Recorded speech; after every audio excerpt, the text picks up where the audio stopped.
नमस्कार। आम जनताले बेहोरेको समस्या, अभाव र सरकारी सेवा सुविधाको झन्झट समाधानको सारथी बन्ने कार्यक्रम जनताको इजलासमा स्वागत छ। म बालकृष्ण शर्मा।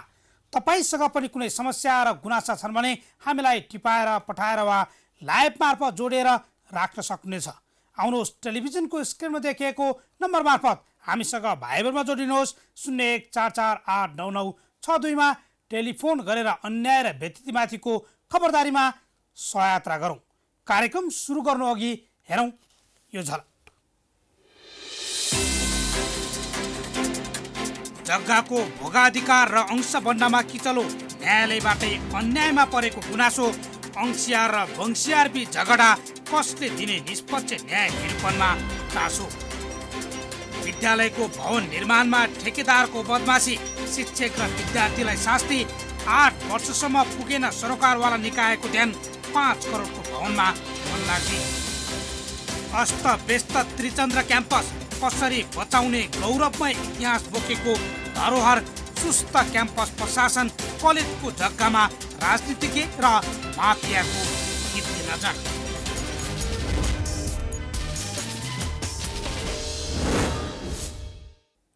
स्वागत छ कार्यक्रम जनताको इजलासमा। आज हामी काठमाडौँको चन्द्रगिरी नगरपालिका वडा नम्बर 1 को दहचोकमा वंशियार र अंशियार बीच चलेको जग्गा भोगाधिकारको लडाइँबारेको रिपोर्ट, झापाको भद्रपुर 3 स्थित अरुणीको माध्यमिक विद्यालयको भवन अलपत्र पारेर ठेकेदार फरार भएपछि विद्यार्थी शिक्षकले पाएको शास्तिबारेको रिपोर्ट र गौरवमय इतिहास मेटिने अवस्थामा पुगेको त्रिचन्द्र क्याम्पसको पछिल्लो अवस्थाबारेको फलोअप रिपोर्टसहित कार्यक्रममा उपस्थित भएका छौँ।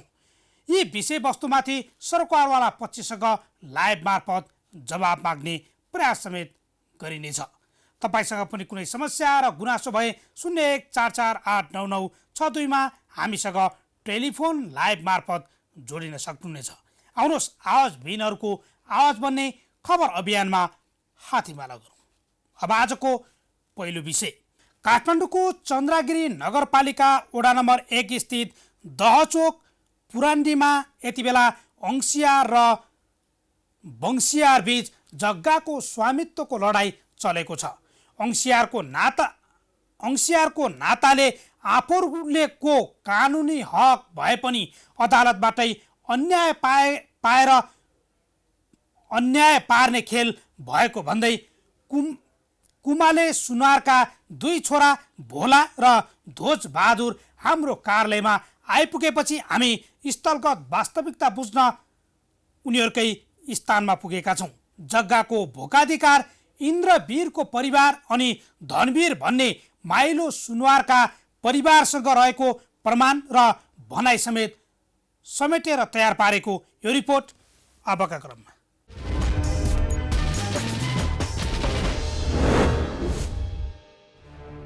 काठमाडौँको चन्द्रगिरी नगरपालिका वडा नम्बर 1 स्थित दहचोक पुरान्डीमा रहेको आफ्नो जग्गा अंशियारको रूपमा हक भोग्नै नपाउने व्यक्तिबाट हत्याउने प्रयास भएको गुनासो बोकेर पीडित परिवार हाम्रो कार्यालयमा आएपछि हामी स्थलगत वास्तविकता बुझ्न जग्गा भएको स्थानमै पुगेका छौँ। अंशियारको हक भोग नपाउने तर वंशियार भनिरहेका आफन्तले किचलो गराएको भन्दै पीडितले दाबी गरेको यो जग्गा एकपटक हेर्नुहोस्।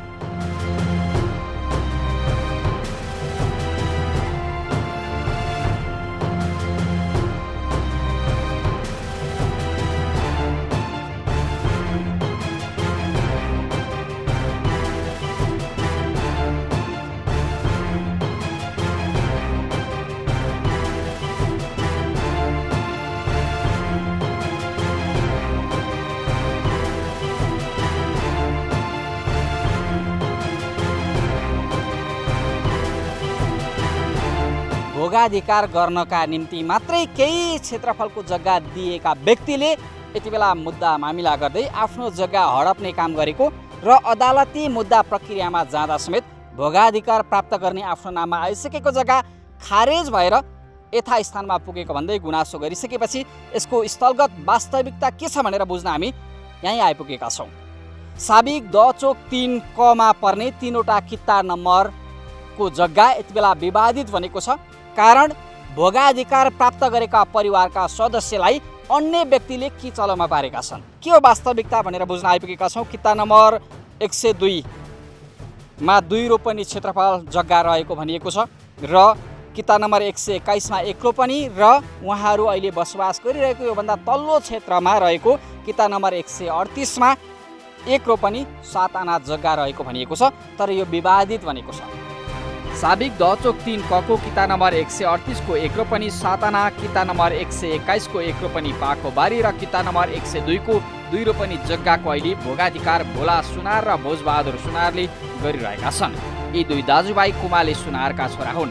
2050 साल पुस 12 गते श्रीमान कुमालेको मृत्यु भएपछि आफूले जेनतेन गरेर छोराछोरी हुर्काएको दुःखमा कसैले साथ नदिए पनि अहिले अंशियार नै नभएकाले आफ्नो हकभोगको जग्गा कब्जा गर्न खोजेको मनमाया सुनारले दुखेसो पोख्नु भएको छ। यो सुन्नुहोस्। अब भैँचाले घरसर भत्काएपछि अब यता छाप्रामा आएर बसेछु। अब एउटा छाप्रा यसो बनाउनु पर्यो, के गर्नु पर्यो भनेर आँटेको त ल रोका भऱ्यो हुँदैन अरे, रोका भरे न उसको 200 पैसा मैले कोही मरे रानी मान्छेलाई 30-35 वर्ष बढी भइसक्यो मेरो बुढो खर्चा भयो होला। म 12 दिन जान्दिनँ, हिसाब जान्दिनँ। एउटा पैसा लाउ भने नि होइन, उनीहरूले त्यता जग्गा बेचे त मैनीको जग्गा बेचे यत्र बिटा पैसा लिए खाए। मलाई त्यस्तो दुःख पऱ्यो मेरो छोरी लाल लगाएर 6 रुपियाँ लाल नुन खा भने दिएको नि होइन। यिनले के खोजेको किन दिने मान्छे अंश संस्था दिन दियो केटा मेरो केही पनि भने त्यो गाउँघरको आधेपाते आएको। अब उहाँ के सिउनी दाङमा भने त जङ्गलै भयो, यहाँ त सरा हिँड्न पाइयो खानु पाइयो। अलिक दियो भने त यहाँ त राम्रो ठाउँमा झुन्नेर बसेमा चाहिँ मेरो देवर जेठा के पनि। जग्गाको स्वामित्व विगतदेखिको नाता खुल्ने अंशियारका रूपमा कानुनले परिभाषित गरेकाहरूमा क्रमशः सर्दै जाने कानुनी प्रक्रिया हुन्छ। यसपछि बिक्री वितरणको प्रक्रियाबाट समेत भोगाधिकार सर्छ। हो अंशियारको यही प्रक्रियालाई पछ्याउँदै 28 वर्ष अघि श्रीमान गुमाएकी मनमाया 2 छोराहरू भोला र ध्वजबहादुरले आफ्नो कानुनी अधिकार रहेको जग्गाको जग्गातनी प्रमाणपत्र बनाउने प्रक्रिया चालेपछि यो जग्गामा किचलो भएको पाइएको छ। दहचोक 3 कको किता नम्बर 138, किता नम्बर 121 र किता नम्बर 102 को जग्गाको भोगाधिकार मालपोतमा रहेका अभिलेख, विगतमा जग्गा भोगचलनका आधारमा तिर्दै आएका तिरो लगायतका कागजातले समेत यिनै 3 जनाको कानुनी अधिकार रहेको स्वतः स्थापित गरेको छ। कुमाले सुनार इन्द्रवीर सुनारका छोरा हुन् र भोला अनि ध्वजबहादुर कुमालेका छोरा हुन् भनेर पुष्टि गर्ने यो नागरिकता र नाता प्रमाणितको प्रमाणित प्रतिलिपि अनि विगतदेखि तिर्दै आएको जग्गाको तिरो बापतको यी रसिदहरू एकपटक हेर्नुहोस्।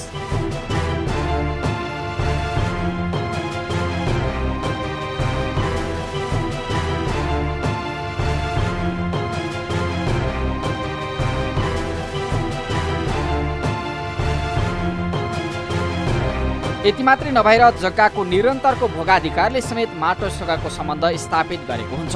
जुन तीनवटै कितामा इन्द्रवीर कुमाले हुँदै भोला र ध्वजबहादुरले निरन्तर खेतीबाली लगाउने र बसोबास गर्ने गरिरहेका छन्। तर यही जग्गामा अंशियारको कानुनी प्रमाण नभएका तर वंशियार रहेकाहरूले किचलो गरेको गुनासो यो परिवारको छ। यो सुन्नुहोस्। सत्य र साँचो कुरा चाहिँ छातीमा हात राखेर बोल्नुपर्छ।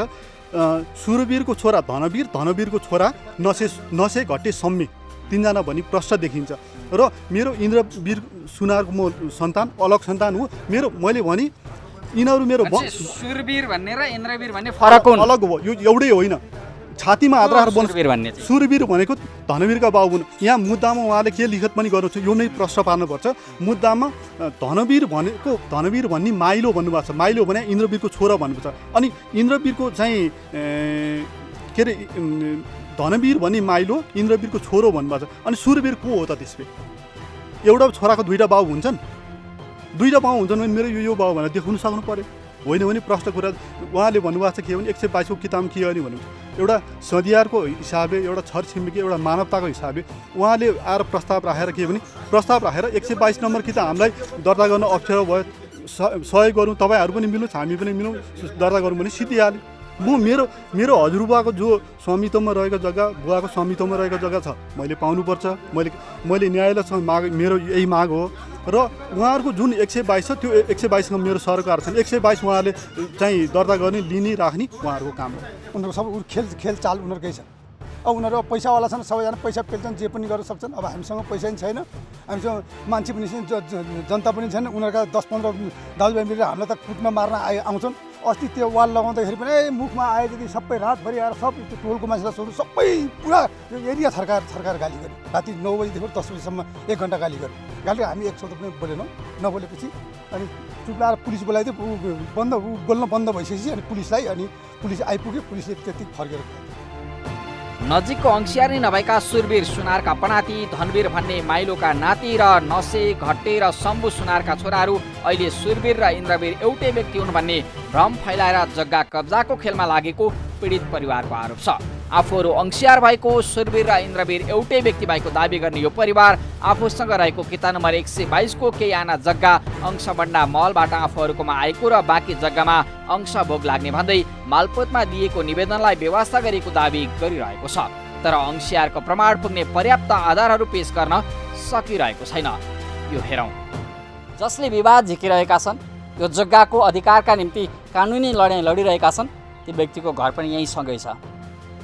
पहिल्यैदेखि सुनार परिवारले बस्न दिएको यो घरका व्यक्ति नै यति बेला यो मुद्दाका एउटा पक्ष हुन्। आखिर यो जग्गाको भोकाधिकारमा उहाँको अधिकार पुग्छ या पुग्दैन?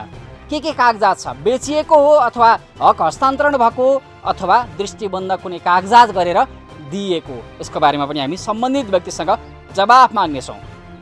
हुन त यो विवाद यति बेला अदालतमा विचाराधीन मुद्दाको रूपमा गएको छ, तर अचम्मको कुरो एउटा फैसला भइसक्दा कानुनी अधिकार र विभिन्न प्रमाणले पुग्ने गरी परिवारमा हस्तान्तरण भएको जग्गा यति बेला यथास्थितिमा पुगेको छ। अचम्मको फैसला भएको छ, त्यो पनि देखाउँछौँ।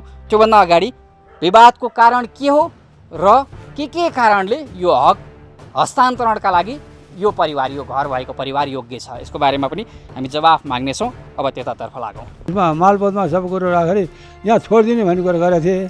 त्यहाँ अलिकति के दिनलाई नदिएको हुनाले छोडिदिनु भन्दा नदिएको हुनाले बाजेहरू कुरा बेला उहाँ मालपोतमा राखेर राम्रो उसमा क्या मालपोतमा त्यो सबै राम्रो परमा नाति छोरो ऊ भतिजो हाम्रो कुमारले काका भनेको शैशव गरेको मेरो भइदियो भने देखेर म प्रमाण दिएको र प्रमाणले अनि अहिले अब आफ्नो खोजी गरेँ नरे ल खोजी गरेको आफ्नो पाउने कुरा यति थियो।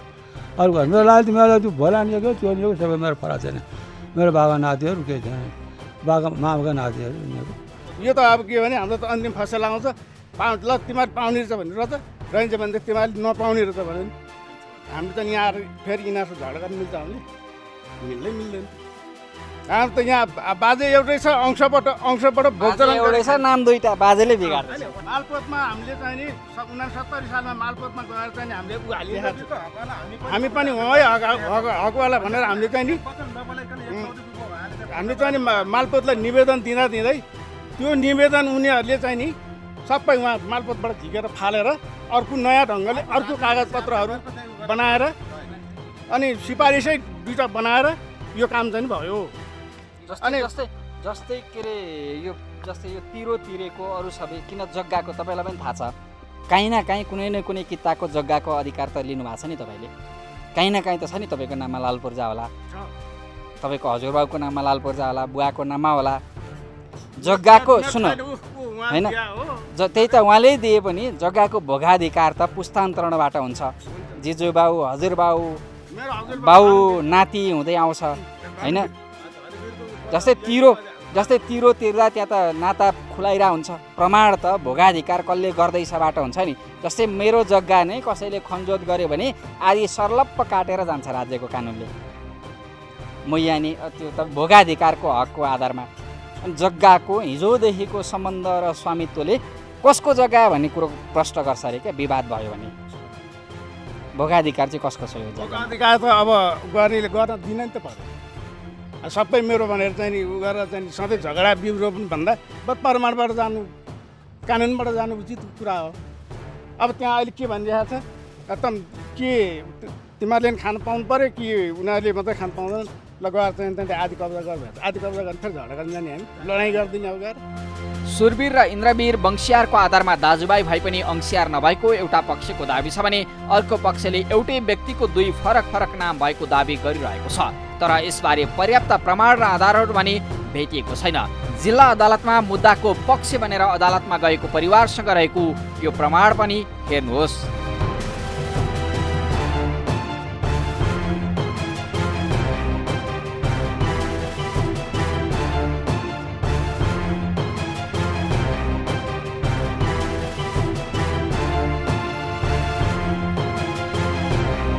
जिल्ला अदालत काठमाडौँमा यो परिवारले हालेको अंश दाबी सहितको फिराद पत्रको विवरण र विवादित न्यायाधीश अम्बिका प्रसाद निरौलाले गरेको फैसलाले यो जग्गा विवादलाई निकास होइन थप किचलोमा पारेको छ। बंसियारसँगै अंसियार समेत छुट्टिने विवरण राखेर पेश गरेको निवेदन र घुमाउरो तरिकाले विवाद लम्ब्याउने गरी आएको यो फैसला पनि एकपटक हेर्नुहोस्।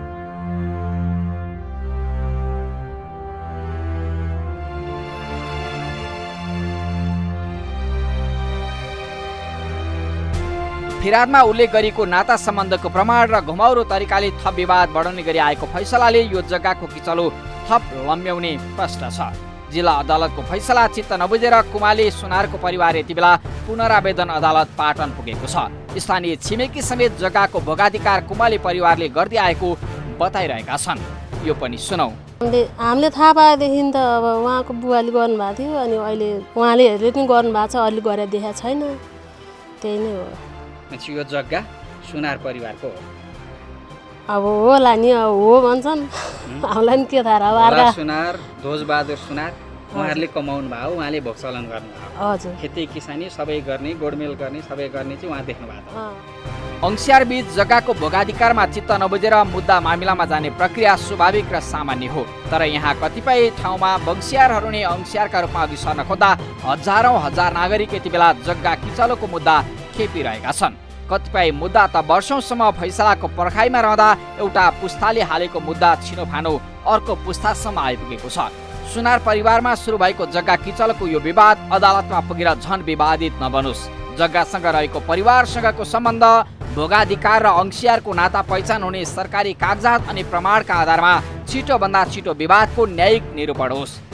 हाम्रो खबरदारी अदालतमा रहेको विचाराधीन मुद्दालाई प्रभावित गर्न नभई प्रमाणका आधारमा छिटोभन्दा छिटो निष्पक्ष न्याय सम्पादनका लागि।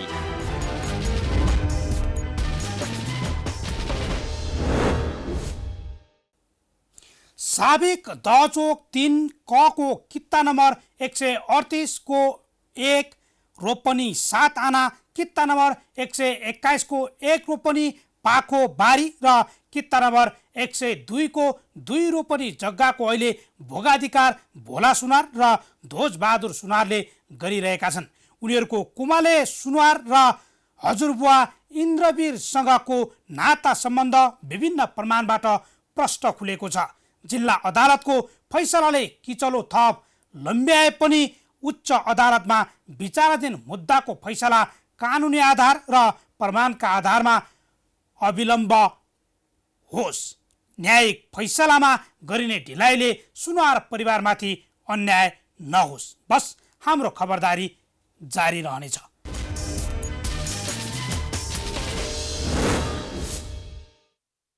आठ वर्ष अघि भारतीय दूतावास मार्फत 5 करोड अनुदानमा बन्न लागेको झापाको भद्रपुर 3 स्थित अरुणीको माध्यमिक विद्यालयको भवन अलपत्र छ। 2071 मा जिल्ला विकास समिति तथा राजधानी कन्स्ट्रक्सन बीच सम्झौता भएर भवन निर्माण सुरु भएको थियो। तर बीचमै ठेकेदार भागेपछि यति बेला भवन अलपत्र पर्दा विद्यार्थी पढ्नबाट प्रभावित भएका छन्। शिक्षक पनि पढाउनबाट शास्ति खेपिरहेका छन्। हेरौँ झापा सहकर्मी विजय बरालले पठाएको यो रिपोर्ट अबका क्रममा।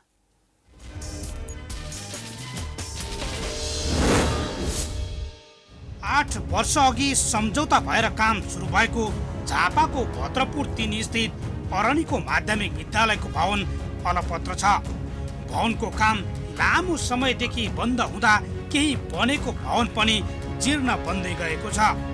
2071 सालमा जिल्ला विकास समिति तथा राजधानी कन्स्ट्रक्सन बीच सम्झौता भएर भवन निर्माण सुरु भएको थियो।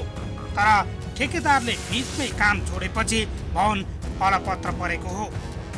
हाम्रो स्कुल बन्न नसकेको मूल कारण चाहिँ जिल्ला समन्वय समितिलाई जुन किसिमबाट चाहिँ यो ठेका जुन हस्तान्तरण गरियो र जिल्ला समन्वय समितिको मार्फतबाट विद्यालय निर्माण गर्नुपर्ने जुन किसिमको कुरो राखिदियो, त्यसमा चाहिँ जिल्ला समन्वय समितिले अत्यन्तै चरम लापरवाही गरेर समयमा काम नगरेको कारणले गर्दाखेरि र जुन किसिमबाट चाहिँ म्याद थप गर्नुपर्ने हो, हाम्रो विद्यालयको जुन निर्माणसँग सम्बन्धित म्याद थप गर्नुपर्ने हो, त्यो म्याद थप पनि जिल्ला समन्वयले नगरेको कारणले र साथसाथै चाहिँ नगरपालिकालाई हस्तान्तरण गर्ने भन्ने जुन प्रक्रिया थियो त्यो प्रक्रियामा पनि जिल्ला समन्वय नगएको कारणले गर्दाखेरि र अत्यन्तै उसले चाहिँ लापरवाही ढङ्गले नै हामीहरू भन्छौँ। किनभने अस्ति भर्खरै हामीहरू जिल्ला समन्वय गरेर धर्ना पनि बसेका छौँ र त्यहाँनिर चाहिँ हामीहरूका कागजातसम्म पनि छैनन् भन्ने खालको कुराहरू आइरहेको छ। भारतीय राजदूतावासको 5 करोड अनुदान सहयोगमा बनाउन लागि विद्यालय भवनको ठेकेदार नै गायब भएका छन्। 32 कोठा भएको भवन अलपत्र पारिएपछि अहिले विद्यार्थीको पढाइ नै प्रभावित भएको छ। 3 वर्षमा निर्माण पुरा गर्ने गरी सुरु गरेको भवन 8 वर्ष पुग्दा समेत बनेको छैन, जसका कारण जीर्ण भवनमा जोखिम मोलेर विद्यार्थीले अध्ययन गरिरहेका छन्। हाम्रो स्कुलमा चाहिँ पहिला त हाम्रो भवनै बनेको छैन। यो भवन नबनेको कारण यहाँ माथि सानसानो नानीहरू चढ्दाखेरि अस्ति भर्खर चाहिँ एउटा भाइ लडेर उता के भन्छ एयरपोर्टसम्म पुगेको छ, भाइ बिरामी भएको छ। अनि हामीलाई चाहिँ यहाँ झ्याल ढोका नभएको कारण धेरै गाह्रो परेको छ। अब हावा हुन्डरी आउँदा पनि क्लास चेन्ज गर्नुपर्ने, तल घरि माथि घरि यता घरि उता गर्नुपर्ने, त्यसैले गर्दा हामीलाई साह्रो परेको छ। जाडोमा चाहिँ कस्तो जाडो, अब झ्याल ढोका नभएको कारण साह्रै जाडो हुन्छ। त्यस कारण चाहिँ हाम्रो स्कुल छिटै बनाइदिनु हुन अनुरोध गर्दछौँ। हाम्रो स्कुलमा चाहिँ यो खिड्की ढोकाहरू नभएकोले र पानी पनि त्यसै पर्दा पनि लेउहरू परिरहेको हुन्छ अनि चिप्लिने डर हुन्छ हाम्रो स्कुल। अनि अर्को क्लासबाट अर्को क्लास सर्नु पर्ने सम्भावना हुन भइरहेको छ। भवन निर्माण सुरु गर्दा 1 कक्षामा पढ्ने विद्यार्थीले अहिले 9 कक्षामा पढ्ने बेला भइसक्यो। विद्यालय भवन भने कहिले बन्ने हो कुनै टुङ्गो छैन। आशमा पर्खिएका शिक्षकले कयौं पटक जिल्ला सदरमुकाममा पुगेर सरकारवाला निकायलाई गुहार्दा समेत केही भएन। समयमा भवन निर्माण नहुँदा विद्यार्थीहरूलाई समस्या भएको शिक्षकको गुनासो छ। र हामी निरन्तर लगभग 100 चोटि भन्दा बढी, कहिले व्यवस्थापन समिति, कहिले हामी शिक्षकहरू, कहिले प्रधान अध्यापक आफै धेरै पटक हामी 100 चोटि भन्दा बढी त्यहाँ धायौँ, गयौँ, जिसस प्रमुखसँग भेट्यौँ, छलफल गऱ्यौँ, समन्वय अधिकारीहरूसँग छलफल गऱ्यौँ, नगरपालिकासँग गएर हामीले छलफल गऱ्यौँ र नगरपालिकाले यसको स्वामित्व आफूले लिएर काम गर्ने पनि योजना बनायो। कहिले कागज अपुग्छ भन्ने, कहिले चाहिँ अब यो दिनै मिल्दैन भन्ने, कहिले दिएको नगरपालिकाले लिनै मान्दैन भन्ने, यस्ता खालका चाहिँ यावत कुराहरू समन्वय समितिले अथवा समन्वय समितिका प्रमुखले चाहिँ विभिन्न खालका आरोप प्रत्यारोप हुँदै यो भवन अहिले यो अवस्थामा छ। जिल्ला विकास समितिको नाम परिवर्तन भएर जिल्ला समन्वय समिति बन्यो। वर्षै पछि समन्वय अधिकारी फेरिए, तर विद्यालयको अवस्था जहाँको त्यही छ। भवन निर्माणको माग गर्दै विद्यार्थीहरूले समन्वय समिति घेराउ गरी नारा जुलुस समेत गरेका छन्।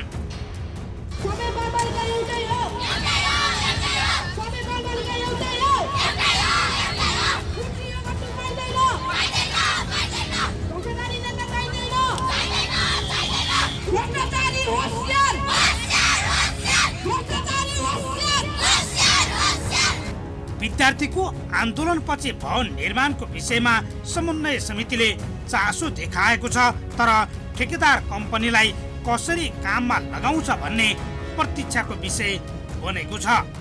48% त्यहाँ छ प्रतिवेदनमा। पर्सेन्ट काम गरेपछि अब म्याद थपको लागि आएको छ। यहाँबाट गर्ने जति म्याद थप त्यसको चाहिँ आउँछ। पटकसम्म यहाँ म्याद थप भयो। अनि त्यहाँबाट यहाँको अधिकारले नपुगेपछि माथि मन्त्रालय पठाएको छ।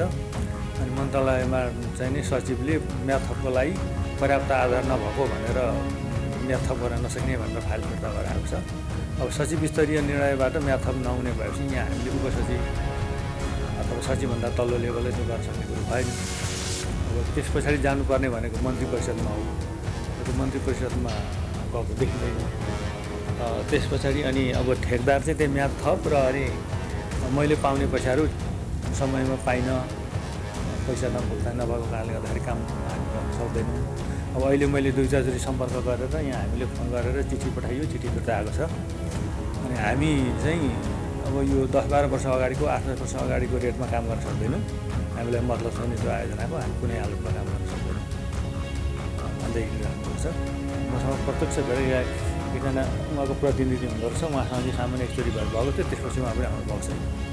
त्यो हिसाबले गर्दाखेरि यो म्याद थप कसरी गर्ने, कसले गर्ने भन्ने भन्ने विषयले गर्दाखेरि एउटा म्याद अब उहाँहरूको काम गर्छु अब भन्दाखेरि एउटा उपाय भनेको 10% उहाँहरूले क्षतिपूर्ति तिरेर त्यो कानुनी व्यवस्था छ 10% चाहिँ उहाँहरूले क्षतिपूर्ति तिरेर अनि काम गर्छु भनेर आउनुभयो भने अब त्यसलाई अलिकति प्रक्रिया अगाडि बढाउन सकिने जस्तो छ तर अब त्यो 10% उहाँहरूले उल्टो अब 7-8 वर्ष अगाडिको रेटमा काम गर्न सक्दैन भनेर राख्नुभएको छ अब फेरि क्षतिपूर्ति 10% तिरेर अनि त्यतिखेरको रेटमा अब काम गर्छु भन्ने अब त्यो पनि अब छ भन्ने त्यो पनि अन्यले विद्यालयमा 400 बढी विद्यार्थीले अध्ययन गर्दै आएका छन् तर भवनको पूर्वाधार सम्पन्न नहुँदा वर्षा याममा विद्यार्थी जोखिम मोलेर पढ्न बाध्य छन्। वर्षा यामको समयमा कक्षा कोठामा पानी जम्ने गरेका कारण विद्यार्थीले मानसिक शास्ति बेहोर्नु परेको छ। अर्कोतिर भदपुर नगरपालिका बाल मैत्री नगरपालिका घोषणा छ तर विद्यालयमा बाल बालिकाले राम्रोसँग पढ्न नपाउँदा समेत नगरपालिकाको ध्यान पुगेको छैन। त्यसको फाइल पनि अपडेट गरेर राखिएको छैन। यस्तो लज्जास्पद कुरा छ। जिल्ला समन्वय समितिले यति लज्जास्पद काम गरेको छ। तपाईँले अहिले पनि बुझ्नुहुन्छ। डकुमेन्टहरू भर्खर सम्झौता पत्र हराएर कता खोजेर भर्खर अलिकति च्यातेको अवस्थामा भेट्यो भन्ने कुरा आएको छ। त्यसको फाइल पनि अपडेट गरेर राखेको छैन भनेपछि यो गएको यो समन्वय समितिले जिल्ला विकास समितिले यो बिल्डिङप्रति कुन अवधारणा बनाएको रहेछ भन्ने त्यहाँबाट प्रष्ट हुन्छ। त्यस कारण कति संवेदनशील रहेछ भन्ने कुरा त्यहाँबाट प्रष्ट हुन्छ। त्यस कारण अत्यन्तै चाहिँ तपाईँको दुःखलाग्दो कुरा त्यहाँ मैले थाहा पाएँ र त्यसलाई हामीले दुःख पनि प्रकट गऱ्यौँ र एउटा समिति बनेको छ कागजहरू पनि खोजौँ फाइल पनि कुन अवस्थामा छ हेरौँ भन्ने कुराको लागि हामीले त्यहाँ सहमतिका आधारमा समिति बनाएका छौँ जिल्ला समन्वय अधिकारीकै संयोजकत्वमा। अब नयाँ समिति पनि आयो होला उहाँसँग बसेर त्यो फाइल खोजेर फाइल कुन अवस्थामा छ भन्ने कुरा अगाडि बढाउने भन्ने सहमति भएको छ। अहिले विद्यार्थीले पढ्ने गरेको भवनको न त झ्याल छ न त ढोका। झ्याल ढोका बिनैकै कोठामा विद्यार्थीले बाध्यताले पढिरहेका छन्। 8 वर्षसम्म विद्यालय भवन अलपत्र पार्ने राजधानी कन्स्ट्रक्सनलाई किन कारबाही नगरी उन्मुक्ति दिइयो भन्ने प्रश्न समेत स्थानीयले सोधिरहेका छन्।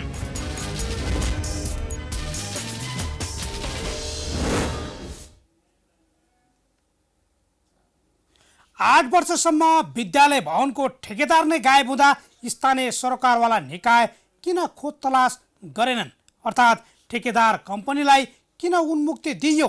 32 कोठा भएको भवन अलपत्र पार्ने कम्पनीलाई तत्काल कानुनी दायरामा ल्याएर भवन निर्माण गर्न लगाइयोस्। बस हाम्रो खबरदारी यसैका लागि।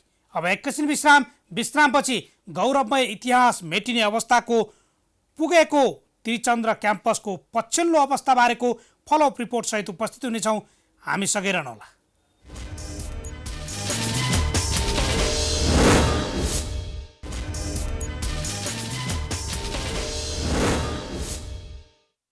विश्रामपछि स्वागत छ। तपाईँ हेर्दै हुनुहुन्छ कार्यक्रम जनताको इजलास। विक्रम सम्वत 1975 भदौ 12 गते स्थापना भएको त्रिचन्द्र बहुमुखी क्याम्पस अहिले खण्डहर बन्दै गएको छ। तत्कालीन राजा महेन्द्र, पूर्व प्रधानमन्त्री कृतिनिधि विष्ट, गिरिजाप्रसाद कोइराला, झलनाथ खनालदेखि वर्तमान प्रधानमन्त्री शेरबहादुर देउबा यही क्याम्पसका विद्यार्थी हुन्। साहित्यकारदेखि प्रभुत्व जमाएका व्यक्तिहरूले समेत यही क्याम्पसमा उच्च शिक्षा हासिल गरेका थिए। 5 जना विद्यार्थी भर्ना गराएर अध्ययन अध्यापन सुरु गरिएको कलेजमा अहिले करिब 10,000 विद्यार्थी अध्ययनरत रहँदा भद्रगोल र अस्तव्यस्त छ। हुँदा अहिले त कलेजको 73 रोपनी जग्गामाथि राजनीतिज्ञ र भूमाफियाको स्वार्थले कलेजलाई खण्डहर बनाएर अन्यत्र सार्ने खेल भइरहेको छ। शिक्षाको मन्दिरलाई राज्यले नै गरेको व्यवस्था बारेको फलोअप रिपोर्ट अबका क्रममा।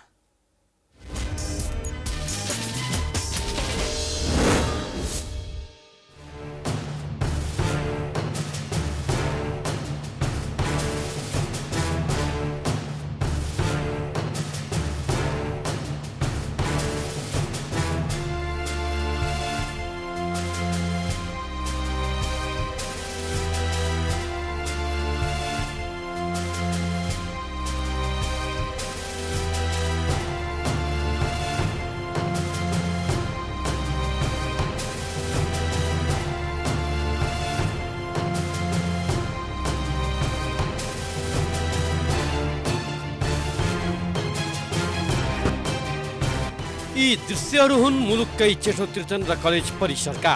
सरकारको व्यवस्थाका कारण एक शताब्दी लामो गौरवपूर्ण इतिहास बनाएको यो सरकारी क्याम्पस अहिले भौतिक रूपमा जीर्ण अवस्थामा पुगेको मात्रै छैन, पत्रगोल छ। 2072 सालको महाभूकम्पले भत्काएका भवनहरू समयमै पुनर्निर्माण हुन नसक्दा ऐतिहासिक एवं पुरातात्विक महत्त्व बोकेका कलेजका भवनहरू भत्किएर खण्डहर बन्ने अवस्थामा पुगेका छन्। क्याम्पस परिसरमा पुग्ने जो कोहीको मन दुखाउँछ यी दृश्यहरूले।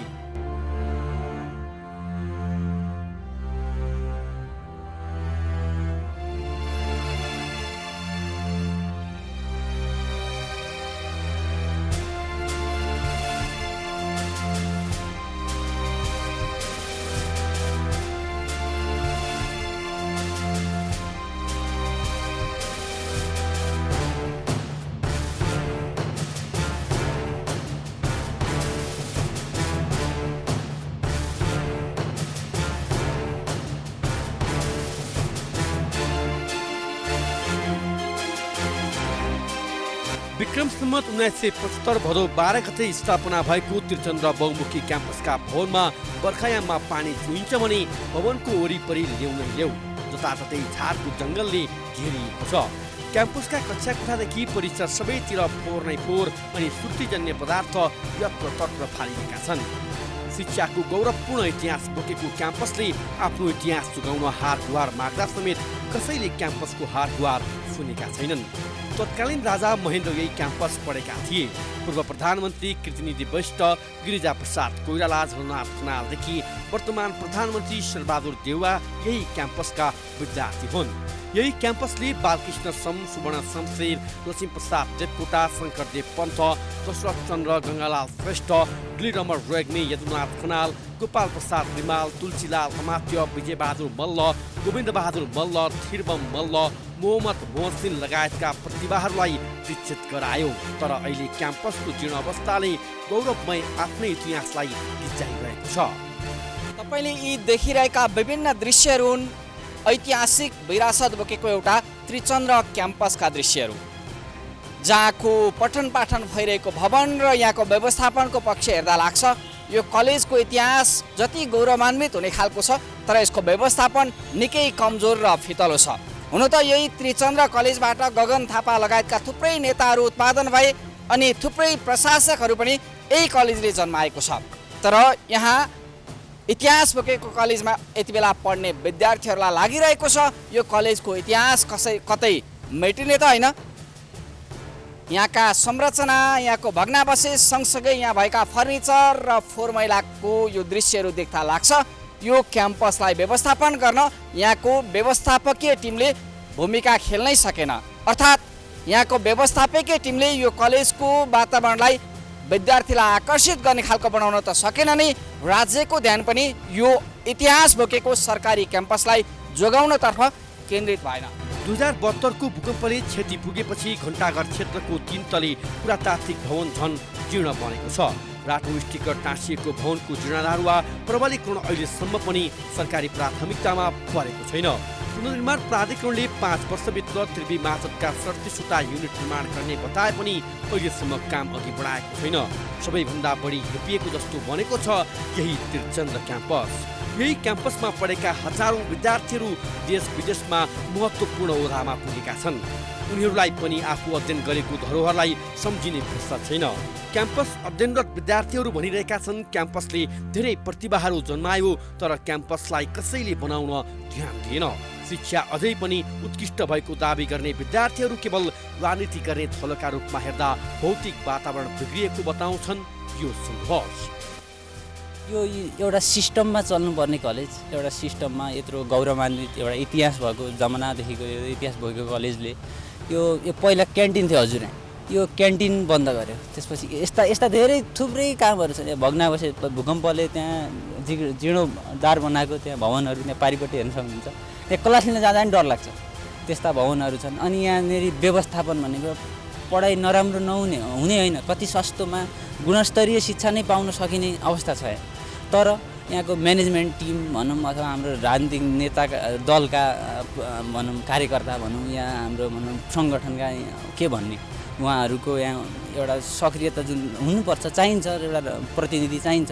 तर विद्यार्थीको हकितका लागि भन्दा नि उहाँहरू कुनै मामिलामा विद्यार्थीको हकितमा होला, तर जहाँ धेरैजसो मामिलामा विद्यार्थीको हकितको भन्दा पनि आफ्नो सङ्गठनका हकितका कुरा होलान्। जस्तै यहाँनिर अहिले पेट्रोलको त्यहाँ मूल्य बढ्यो भनेर बाहिर आन्दोलन आउँदै हुन्छ, त्यहाँनिर प्रतिपक्षको मात्रै सहभागिता छ। त्यो आफ्नो पक्षको पार्टीले जे गरे पनि ठिक छ, ओके छ, तर त्यहाँनिर अर्को पार्टीले अथवा अर्को सङ्गठनले राम्रै काम गरे पनि त्यसलाई नराम्रो भन्ने, अनि त्यो एउटा संस्कार नै छैन। म त्यो चाहिँ देख्न चाहन्छु। अनि प्र्याक्टिकल ल्याब छ, पर्याप्त छ। यहाँ एमएससीसम्म पढाइ हुने स्कुलमा ल्याबहरू छ, ल्याबहरूको व्यवस्थापन त्यस्तो छ, हाम्रो छैन। अनि हामी स्वयंले पढ्दाखेरि ल्याबहरूमा भने बेला सामान पाउने भएको नि फुटेको हुन्छ, त्यो पनि राम्रोसँग चल्दैन। अनि अर्को भद्रगोल अर्को सिस्टम छैन। यहाँ कोटा सिस्टम लाएर एउटा अमृत साइन अस्कलमा कस्तो राम्रो पढाइ हुन्छ, एउटा कोटा सिस्टमले गर्दा यहाँ विद्यार्थीलाई ठिक छ, कोटा सिस्टमले गर्दा सबैले पढ्न पाउँछन्, त्यो राम्रो कुरा।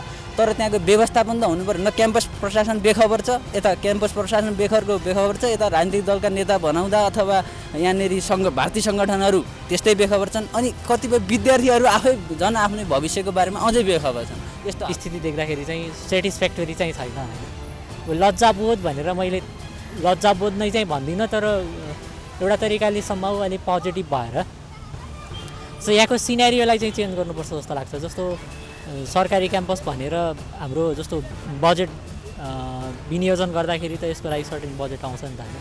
अर्थात् त्यो बजेटलाई अलिक करप्ट नगरिकन होइन, त्यो बजेटलाई युटिलाइज गरेर यसको व्यवस्थापनमा प्रयोग गर्यो भने चाहिँ सबैको लागि राम्रो हुन्थ्यो होइन। हामीले आश गर्ने चाहिँ त्यो अब, तर अब लज्जाको विषय भनेर चाहिँ म भन्दिनँ होइन, किनकि म 4 वर्ष इन्भेस्ट गरिसकेँ यो कलेजमा होइन।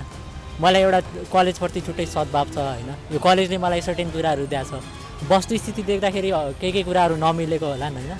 तर अब जस्तो एज अ होल मलाई यहाँको एउटा प्रब्लम के लाग्छ भने हाम्रो म्यानेजमेन्ट एकदम कमजोर छ क्या। बुझ्नुभयो? एज अ होल नै कलेजको म्यानेजमेन्ट सिस्टम एकदम पुवर छ क्या। जस्तो म साइन्स पढ्ने विद्यार्थी हो होइन। हाम्रो टिचरहरूलाई हेऱ्यो भने उहाँहरूले के अरे राम्रो पढाउनुहुन्छ होइन, उहाँहरूको दक्षतामाथि कुनै पनि प्रश्न छ, सबै कुरा ठिक छ। तर अब हाम्रो जस्तो तपाईँहरू जानुभयो कि नै हाम्रो ल्याबोरेटरीमा जानुहोस् होइन, त्यहाँ जाँदाखेरि चाहिँ बेमेल छ क्या हुन्छ नि। त्यहाँ हामीलाई जति सामान चाहिने हो त्यो छैन होइन। त्यो भनेको के भयो भने एज अ होल हाम्रो यो म्यानेजमेन्ट सिस्टम नै करप्टेड भयो क्या। अब मैले कसैलाई ब्लेम गर्ने भन्दा पनि जे होस् एज अ होल भन्दाखेरि चाहिँ म्यानेजमेन्ट सिस्टम पुवर छ। त्यो पुवर हुनुको पछाडि चाहिँ हाम्रो त्यो एउटा करप्टेड नेचर हो। तत्कालीन प्रधानमन्त्री चन्द्र शमशेरको पालामा उनैले कलेजको भवन निर्माण गराएर अध्ययन अध्यापन सुरु गराएका थिए। ढुङ्गा, इट्टा, चुना, सुर्की, काठ, फलाम जस्ता सामग्री प्रयोग गरेर निर्माण गरिएको भवन सम्पन्न गर्न 14 महिना लागेको थियो। राजा त्रिभुवनले 1976 असोज 17 गते चाँदीको ताल्चा र चाँदीकै साँचोले खोलेर कलेज भवनको उद्घाटन गरेको गौरवमय इतिहास अहिले धर्मराउने अवस्थामा पुगेको छ। कलेज स्थापना हुँदा सुरुमा 5 जना विद्यार्थी भर्ना भएका थिए। अहिले करिब 10,000 विद्यार्थी अध्ययनरत छन्। उच्च शिक्षाको इतिहासलाई बिर्सने हो भने यस थलोमा ढुङ्गा र माटो मात्र बाँकी रहन्छ। काठमाडौँको दरबार हाई स्कुल र रानी पोखरीको पूर्वतर्फ रहेको कलेज 37 रोपनी क्षेत्रफलमा फैलिएको छ। रानी पोखरीसँगै कलेजको सरस्वती सदन लगायतका भवन 23 रोपनी क्षेत्रफलमा छ भने बीचमा उत्तर दक्षिण सडक फैलिएको छ। सडक पारी 13 रोपनी क्षेत्रफलमा त्रिचन्द्र कलेज, घण्टाघर सहितको ऐतिहासिक तथा पुरातात्विक संरचना फैलिएका छन्। ऐतिहासिक विरासत बोकेको क्याम्पस यति बेला चरम राजनीतिका कारण अस्तव्यस्त बनेको स्वयं कर्मचारी नै बताउँछन्। मैले चाहिँ यहाँ काम गरेर झन्डै 35 वर्ष भयो होइन। 35 वर्षको दौरानमा चाहिँ यहाँ मैले देखेको जति पहिला एउटा सिस्टमेटिक तरिकाले चाहिँ यहाँ क्याम्पस सञ्चालन भइरहन्थ्यो भने अहिले जुन यो राजनीतिक अस्थिरता र चाहिँ यहाँको चाहिँ पार्टीगत हिसाबमा र चाहे कर्मचारीमा, चाहे चाहिँ विद्यार्थीमा, चाहे प्राध्यापकहरूमा होइन, सबैको आफ्नो पार्टी र ऊ भावनाले कामको भन्दा पनि आफ्नो पार्टीको लागि चाहिँ ओठ ढाक्ने परम्पराले गर्दाखेरि यहाँ विकृति र विसङ्गति चाहिँ भएकै हो। त्रिचन्द्र क्याम्पसको इतिहास राजनीति छिरेर राजनीति छिरेकै हो। तपाईँको अब यहाँ राम्रा मान्छेहरू अथवा चाहिँ यहाँ के गरौँ भन्ने मान्छेहरू चाहिँ अब कोही सर भएर कोही कहाँ जाने, कोही कहाँ जाने, सुविधा भोगी अथवा चाहिँ आफ्नो पावरको पहुँचमा चाहिँ नि भनौँ न आफ्नो पावरको पहुँचमा चाहिँ माथि जाने यहाँ चाहिँ नयाँ नयाँ अब कहाँ आउने आएको पनि 2 वर्ष बस्ने 2 वर्ष त हो नि भन्ने कसैले चाहिँ यहाँको चाहिँ ध्यान दृष्टि दिएको चाहिँ देखिएन। त्यो भए हुनाले अहिले यहाँ हेऱ्यो भने यत्रो मुटु काठमाडौँको चाहिँ राजधानीको मुटुमा भएको त्रिचन्द्र क्याम्पस हेर्दाखेरि चाहिँ नि एकदम बिग्रालै छ छन् चाहिँ त्यो भन्नु त नहुने म पनि यहाँको कर्मचारी भएर त्यो दायित्व के मेरो पनि हो अथवा हाम्रो पनि हो होइन सल्लाह र सुझावको चाहिँ अब ऊ हो त्यो भएर एक विकृति व्यवस्थापकदेखि कर्मचारी अटेरी भए एकदम तपाईँ अब यही अफिसको यही क्याम्पसको हामीले तलब खाछ होइन अब यही एउटा अहिले काम गर्नु बाहिर मान्छे बेरोजगारी भएर विदेशी लिनु परेको छ भने यहाँ भएको मान्छेहरू चाहिँ त्यही पैसा यसो अलिकति पनि कसैको पनि भित्र दया लाएर काम गरौँ भन्ने भावना चाहिँ छैन। यस्तै क्याम्पसको पुस्तकालय कक्ष कन्तबिजोग अवस्थामा रहेको छ। यहाँका दृश्यले समेत यहाँको व्यवस्थापकीय व्यवस्थालाई झल्काएको छ। यो क्याम्पस निकै ठुलो गौरवमय इतिहास बोकेको त्रिचन्द्र क्याम्पस आखिर अहिले कस्तो छ त? हामी तपाईँहरूलाई विद्याको ज्ञान भर्ने पुस्तकालयको अवस्था पनि देखाउँछौँ। त्यो पुस्तकालयको अवस्था हेर्दा लाग्छ त्यहाँ पनि संरक्षण पुगेको छैन, फोहोर मैला छ, धुलो छ। विद्यार्थीले बसेर सहज तरिकाले पढ्न पाउने कुर्सी टेबलहरू पनि भद्रगोल छन्। आखिर यसलाई व्यवस्थापन गर्न कसले छेक्यो?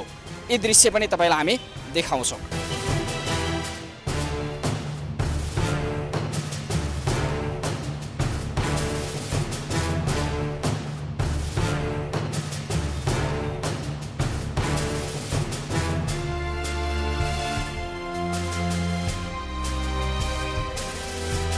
राजधानीको केन्द्रबिन्दुमा रहेको यस जेठो क्याम्पसमा आर्थिक विपन्न, दूरदराजका द्वन्द्व पीडित, अपाङ्गता भएका लगायतले निःशुल्क पढ्न पाइरहेका छन्। विभिन्न दल निकट विद्यार्थी सङ्गठनले आफ्नो साङ्गठनिक गतिविधि सुचारू राखे पनि क्याम्पसभित्रको राजनीति र भौतिक संरचनाको पुनर्निर्माणमा दबाब दिन र आवाज उठाउन सकेका छैनन्। क्याम्पसमा भौतिकदेखि शैक्षिक सुधारका नयाँ कार्यक्रम नआएपछि पछिल्लो समय विद्यार्थीको सङ्ख्या समेत घट्दो क्रममा छ। क्याम्पसको पुनर्निर्माणको कार्य यति बेला पुनर्निर्माण प्राधिकरण, शिक्षा विज्ञान तथा प्रविधि मन्त्रालय हुँदै अर्थ मन्त्रालयमा पुगेर रोकिएको छ। घण्टाघर सहितको ऐतिहासिक तथा पुरातात्विक संरचनामा रहेका विभाग र सबै कक्षाहरू सरस्वती सदनमा नै व्यवस्थापन गर्ने काम धमाधम भइरहेको छ। तर 13 रोपनी क्षेत्रफलमा फैलिएको यो जग्गा र बाँकी कलेजको संरचनालाई अन्यत्र सारेर यहाँ व्यापारिक कम्प्लेक्स बनाउने योजनासहित राजनीतिज्ञ सहितका व्यापारिक गिरोहहरू लागि परेका छन्। काठमाडौँको केन्द्र भागमा रहेको ठुलो क्षेत्रफलको सरकारी जग्गामा माफियाहरूको नजर परेकै कारण पुनर्निर्माण सुरु नभएसम्म केही भन्न नसकिने अवस्थामा आफूहरू रहेको सूचना अधिकारी समेत रहेका सहायक क्याम्पस प्रमुख बालकृष्ण पौडेल बताउँछन्। त्रिचन्द्रलाई उहाँ चोला सारेर यहाँ कम्प्लेक्स बनाउने खेल भएको छ अरे। हो अरू केही होइन, यहाँ बिजनेस कम्प्लेक्स बनाउने र अनि त्यहाँबाट अब कसलाई हो अब कम्प्लेक्स त यही त हो नि, हेरिहाल्यो नि त्यहाँको नारायणीभित्र त होइन त्यत्रो उ भयो गरेपछि त। अब यहाँ त के छ र भने सजिलो गरी विश्वविद्यालयलाई त 1-2 जना पदाधिकारीलाई कृषि बनायो भने त त्यो तुरुन्तै हुन्छ। हेर्नुहोस् भिसी, रेक्टर र स्टाफ 3 जनालाई मात्रै गरिदियो भने पुग्छ, अरूलाई गर्नै पर्दैन, यिनीहरूकै हातमा हुन्छ सबै कुरा। तर पछिल्लो पटक चाहिँ हामीले भिसी, रेक्टर र स्टाफलाई भेटेर पनि उहाँहरूलाई चाहिँ कन्भिन्स गरेका छौँ उहाँले चाहिँ नसार्ने विषयमा। र उहाँले चाहिँ ठिक छ यो एक्जिम ब्याङ्क भन्छ क्या इन्डिया, यो चाहिँ इन्डियाको, त्यो मार्फत चाहिँ नेपालका यी जुन भूकम्पले भत्केका विश्वविद्यालय, त्रिभुवन विश्वविद्यालयका आङ्गिक क्याम्पस 61वटा आङ्गिक क्याम्पसमध्ये केहीलाई करिब 25 अर्ब जति बजेट चाहिँ दिने भनेको छ सहयोग। त्यसमध्ये चाहिँ हाम्रो त्रिचन्द्रका लागि मात्रै 2 अर्ब जति बजेट यसको अथवा प्रबलीकरण अथवा के हो होइन। अब हामी त के भन्छौँ भने त्यत्रो नजिकैको दरबार स्कुल बन्यो, रानी पोखरी बन्यो, त्यो बन्नुभन्दा पहिला त यो गर्नु पर्थ्यो भनेर हाम्रो धारणा हो कि होइन।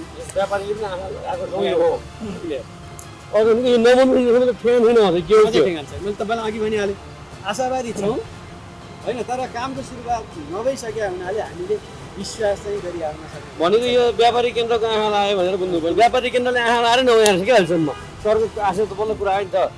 सत्ताको खेलमा वर्षौं रुमलिरहने नेता, पार्टीको स्वार्थगत फेरो समातेर आउने क्याम्पस प्रशासन, विश्वविद्यालयमा राजनीति गर्ने नेतृत्वलाई इतिहासको महत्त्व के था? शैक्षिक उन्नयनमा योगदान गर्ने धरोहर र सम्पदाको संरक्षणमा सरकार र सरकारवालाको बेलैमा ध्यान होस्।